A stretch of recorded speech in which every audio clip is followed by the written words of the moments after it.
now to talk more about this situation going on in Ireland, and especially this proposed hate speech law, is Irish Freedom Party President Hermann Kelly, who, Herman, this just to me seems like the most extreme hate law that is being proposed across Western countries. I mean, this cannot prevail. Is it going to possibly? I mean, with the Prime Minister saying that he wants to pass it within the week?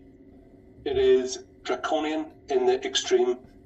You're probably correct. It probably is the most draconian, most dangerous, most ill thought out and unnecessary anti-free speech legislation in the Western world at the minute.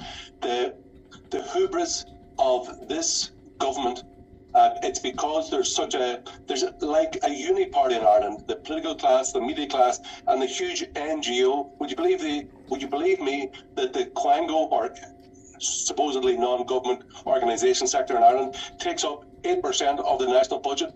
8% of it takes 6 billion euro every year to fund. It's a slush fund for these left-wing unemployables.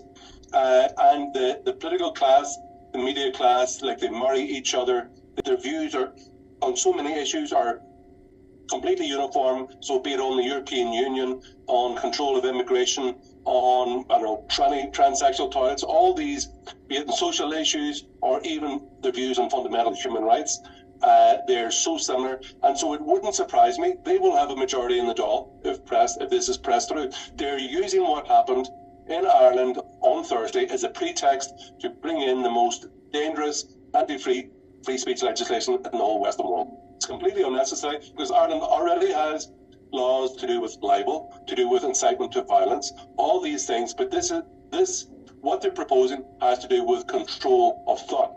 At the moment, all citizens are equal before the law. This legislation by the Irish government, which actually goes back to the European Union, and it says so in Section 2 of the legislation itself, that it introduces inequality of citizens before the law because certain identity groups chosen by the government have preferential treatment and greater powers over that of ordinary citizens. So it introduces inequality.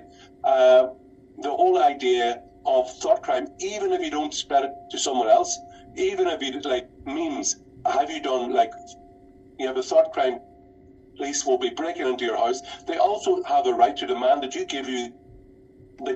must give them your mobile phone and computers. You must give them your password, and if you refuse to do so, you have a long time in jail. So it is completely unnecessary. It introduces inequality of citizens before the law, and it's unnecessary because there's legislation to do with threats of violence, etc. already.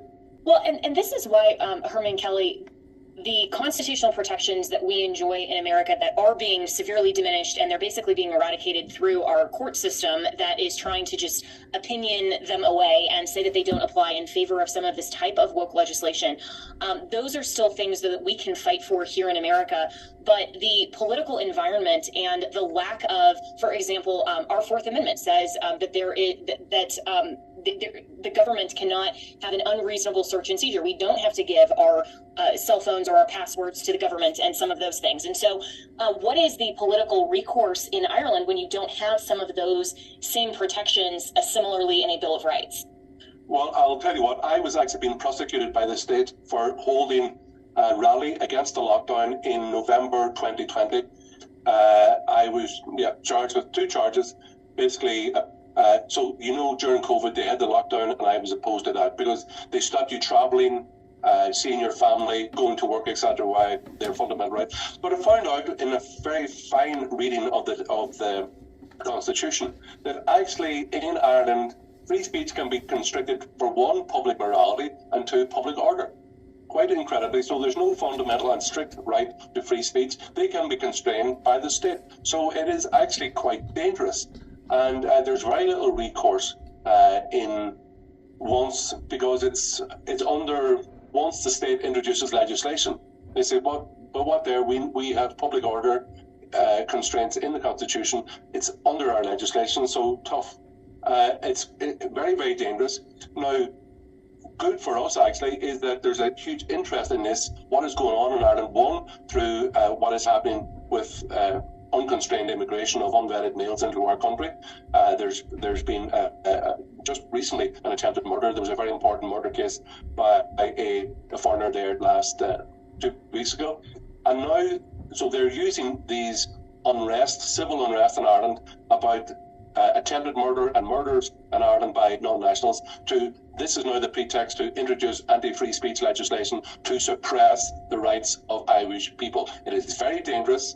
And you know what? It may also have consequences for those across Europe and maybe even in America, because Ireland is the headquarters for many of the big tech firms, be it Twitter, Facebook, Google, whatever. They're headquartered in Ireland. Their servers, certainly for Europe, are in Ireland. And so Irish law will apply to all what goes on in the servers that are kept in Ireland. So this will apply to the whole of Europe. This is where Ireland has been a cautionary tale for America in several respects, and you and I have talked about this before on this show, related to some of those politics and how it is going to spread across Europe and still impact and affect America as well. So what is the solution, and is the Irish Freedom Party trying to contact Parliament and trying to sound the alarm bells? I mean, what can be done? And we have had pro-free speech rallies in Ireland since I think it was November 2019 when this legislation was first proposed. We've had rallies against it. I think the last one we had, I think, was in the summer. We had about 1,200 people at it, which for Ireland is a big one. And we also asked as many people as possible to contact their TD and their senator and make their voice heard, to make sure that it's very clear to them that they will lose votes if they pass this legislation. And to be fair to them, that had a big effect, and the proposal of the legislation was more or less withdrawn, and they were saying it mightn't come in this term of Parliament. But now, with the civil unrest that has erupted in Ireland there during a week because of attempted murder, that this is now the pretext used by the government to impose it. So it's very dangerous. So we will be redoubling our efforts again to ask people to contact their MP or their representatives, their elected representatives, to make clear to them that this is very dangerous legislation and it should not be implemented by the government. We are running. I try to make clear, look, that any type of violence is always counterproductive. I'm completely opposed to political violence, and I make clear to people that the only two things that politicians understand is when you take, or what they care about, is when you take votes off them or you take money off them. So we, as a party, the Irish Freedom Party, are standing in the European election. There's 3 constituencies, we have 3 candidates, and you know what, certainly in at least 2 of those constituencies we have a very good chance. So it is the rebirth of what can be. We are a socially conservative, economically liberal, pro-free speech. We're a nationalist, Eurosceptic party, and the future of Ireland that's the direction of travel that Ireland will have, because the incompetence and corruption of the Irish government is just out of control. There's no brakes. There's no media in Ireland which are holding the powerful to account. The political class have such similar views across the spectrum of what they call left and right.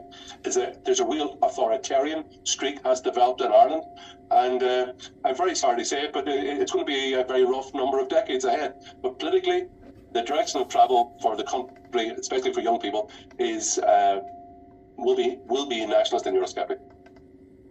Well, I hope that you prevail in foreclosing this legislation before it passes. But is there any hope in your judiciary that if it does, they would at least see that this is completely curtailing and infringing upon the rights of the people? Practically, or I'll tell you, the problem is that in Ireland we have the political appointment of judges. Many of these judges are former members of either political party in government, Fianna Fáil or Fine Gael. Well, the experience of Irish people during the lockdown was that their rights were not justiciable, that people were not allowed into court to even appeal the legislation, to even about closing down churches. A friend of mine, Declan Ganley, who's very active in America, he tried to take a court case and it was refused. And then when the lockdown was over, he said, oh yeah, you can come in now. And then he said, oh, but it's mute now, so that legislation has passed. So I don't have any great faith in the politically compromised judiciary that we have in Ireland. So I think the only thing that will really work is that people getting together, voting for the Irish Freedom Party, a libertarian, Eurosceptic and nationalist party, who will take on the establishment. And we're very different. The mainstream media hate us. Like, over the last week, I've been all of the British media. I'm starting now in the American media. I've taken a number of requests, but no requests from the Irish media whatsoever. So they just want to silence any contrary views. They don't have confidence in their own arguments, so they will just try to silence people with whom they disagree. Isn't that fascinating that other countries are engaged in this and interested in? Thankfully, America still is in some of the American media, but that Ireland just wants to ignore this, and it just shows that the press is the fourth estate of the government and whatever the establishment is in that particular country. So, but Hermann Kelly, I wish you well, and I hope that for everyone in America listening, we look at this and we see why elections matter, why justices and the judiciary matters, why all of the government matters, that we can protect and preserve the rights of the people. Because but for some of these other protections, we will go the way of Ireland, and I hope that Ireland and the Irish Freedom Party can genuinely bring back Ireland from this precipice of genuinely falling. I mean, it seems like the West is falling to these cultural Marxists that just want to control everything, and they want to perpetuate this type of thought crime, and they want to prosecute it. And this is not what Western civilization is about. So I applaud you, Hermann Kelly, for fighting for your country, and I wish you success in that, and look forward to speaking with you again as we hope that this legislation will be defeated. So thank you for your work. And how can people contact you and help with the Irish Freedom Party? The website is on www.irishfreedom.ie, and on Twitter, for instance, it's irexitfreedom at irexit, IREXIT freedom. That's the Twitter handle. And I would like to, on behalf of Irish people, show our appreciation to the freedom-loving American people for their interest in what is going on in Ireland, and even the tweet about it, that Irish politicians know that there's many people in the international arena who are very worried about what is going on in Ireland, and even to embarrass the Prime Minister and the government of Ireland, because what they're bringing in is truly dangerous. And it really does show the importance of separation of powers, as we just talked about, the judiciary, and also the independence of the press. In Ireland, the national broadcaster just got a huge financial bailout from the government. National newspapers have been given a VAT reduction from 9% to 0%. Basically, they're now subsidised by the state. And during the lockdown, all the regional radio stations got a huge subsidy from the state. So basically, all the regional media, the print media, and even the national broadcast media are basically brought over and pretty much subsidised by the taxpayer. Very dangerous. Well, we will be supporting you and all of the Americans that are freedom-loving and see that this is a much bigger fight than just one political party or one faction here in America. I mean, this is what's going on in the whole world. So we appreciate you. Thanks so much for your time, Hermann Kelly, and wish you the best, and hopefully Ireland will remain free. So thanks so much for your time today. Thank you very much. Thank you, Jen.